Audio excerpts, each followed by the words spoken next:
Right then, this is a walk around video for a really lovely looking car. This is a Honda CR-V 2-litre black edition, ironically named, given it's the white version. This comes with all the black edition equipment, side steps, 19-inch alloys, body kit. It looks absolutely fantastic, and it's only done 34,000 miles, this car.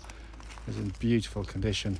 Front of the car with the white trims, white grille, lights and lenses clear, intact, no cracks, no condensation there at all. Bonnet looks really clean, can't see any obvious stone chips at all. Near side of the vehicle, lovely and smooth in the panels, really clean and crisp.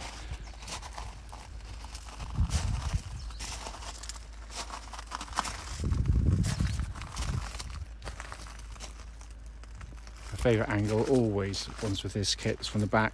I just think it's got a really lovely stance. It's subtly done, but it looks absolutely fantastic. Come around the back on the offside, driver's side, again lovely and clean and smooth in the panel work.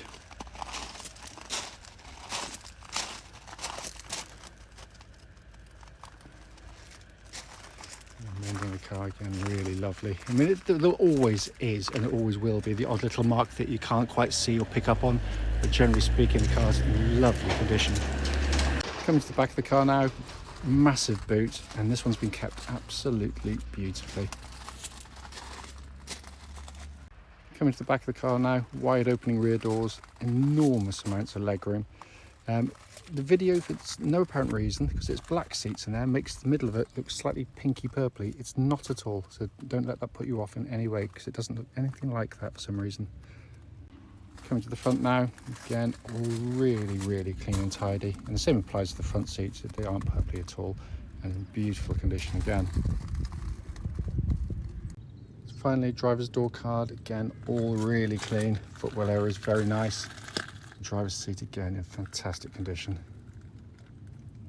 So inside the car now, as always, engine's running through this section, so the dashboard can be seen illuminated. Dashboard in beautiful condition again. Up high there, where the clock is, if you put the car in reverse, get that lovely clear gridded parking camera. Sat nav working exactly as it should, likewise climate control. And up to the dash binnacle there. 34,688 miles, and there are no warning lights on the dashboard at all.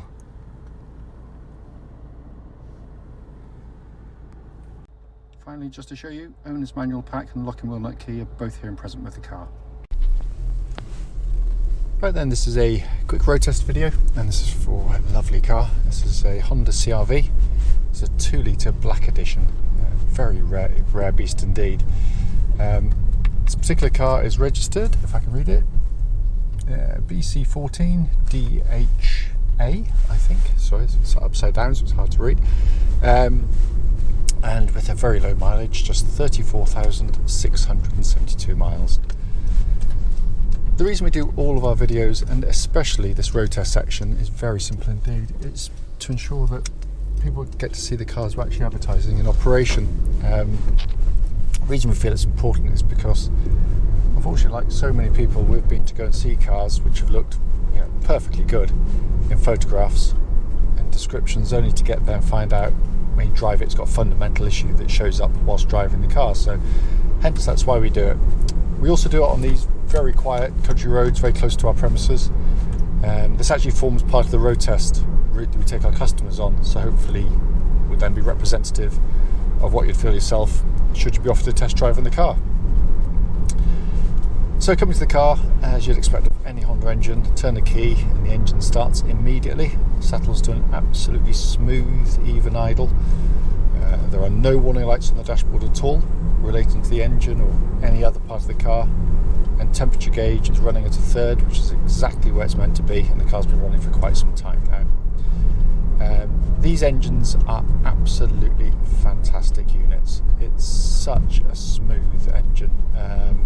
Honda, as I always say, they're the builder of the best four-cylinder engines in the world, bar none, because not only are they incredibly strong and reliable, the most reliable engine that's classed by country mile, in all honesty, but they are also just a pleasure to use day in, day out. It's very flexible. You put your foot down at any speed, it picks up and goes, but it does it with a kind of mechanical smoothness and lack of vibration.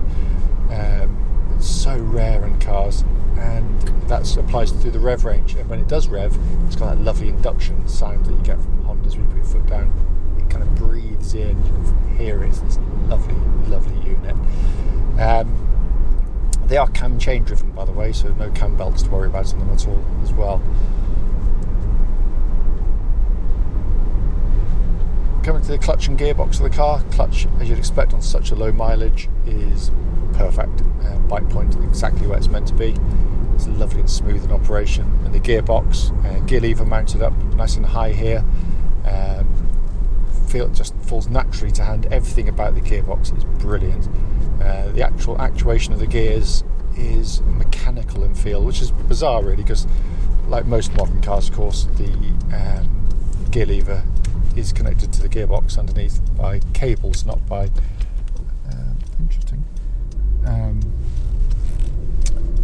by levers or anything. It's not directly connected, but that feels so satisfying to use by comparison to virtually anything else in its class, and again just feels as if it's coming straight off the production line. It's just wonderfully tight.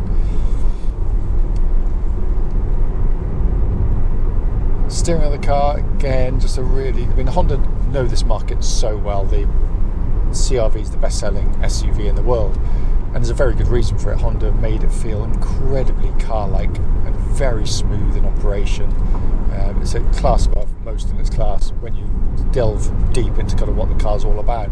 Part of that helps with the steering because it's got a lovely weighting to it, which makes the car feel very secure and solid on the road. But unlike some SUVs, which can be akin to driving a commercial truck, when you go through corners like this one here, turn in, minimal input, nicely weighted, absolutely precise and accurate, follows faithfully. It's just beautifully done.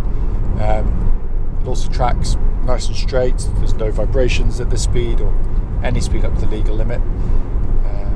Same goes for the suspension. What I'm listening for, by the way, on road test is just listening out for any kind of rattles or clunks or anything from underneath the car that shouldn't be there. And there's absolutely nothing at all.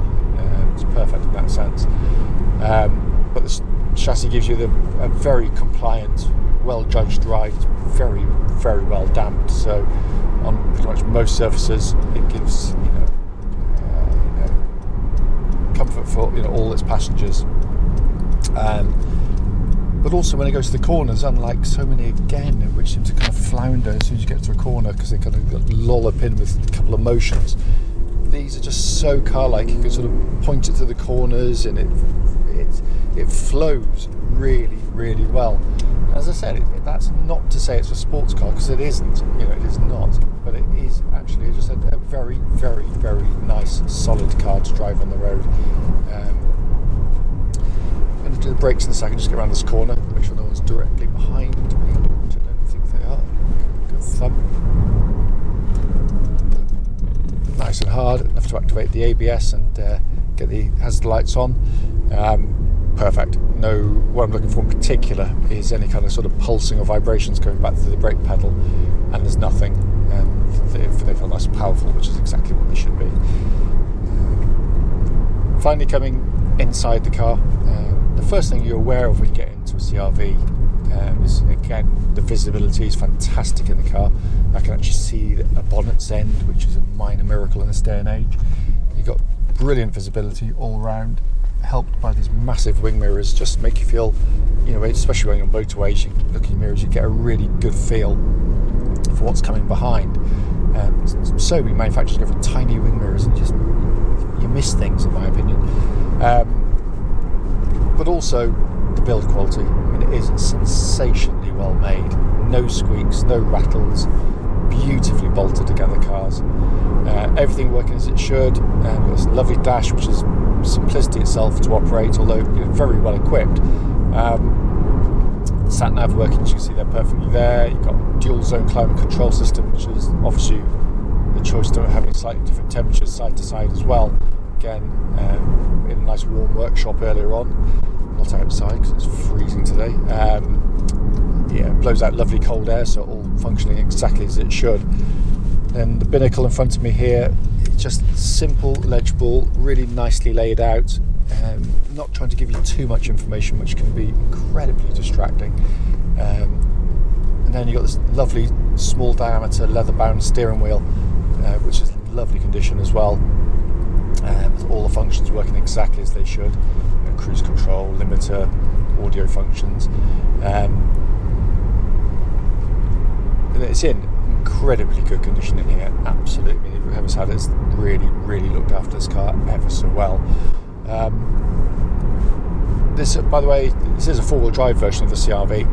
Not all CR-Vs are four-wheel drive, but you'll notice there are no buttons to activate it because it does it for you. Again, Honda with experience worked out that 99% of people's driving would be as I am today, maybe in wet roads, but you know, you don't need four-wheel drive on. So the problem with having permanent four-wheel drive permanently on is the fact that you're going to use more fuel, going to put more mechanical stress through the car, and you get through your tyres more quickly. So what this does, really simple, should the front wheels start to lose grip, it instantly, before you can react, brings in the rear wheels to give you four-wheel drive, and it's seamless in the way it does it. As I say in every video, right, I have a CR-V which is four-wheel drive, and I need it because we tow a caravan, and we will be next week, and it'll probably be muddy, and I've never come close to getting stuck with one. Also, its simplicity and lack of use gives it its reliability, because we were selling Hondas now for nearly 30 years using this system, and never so much as put a spanner on one. So it's particularly robust. As I said at the start of the video, the point of it, brief as it may well be, is literally just to show the car operating and to feedback on anything that's immediately obvious. There's nothing at all. It just drives as tight as a drum, as you'd expect. As always, if you've got any questions, don't hesitate to give us a call.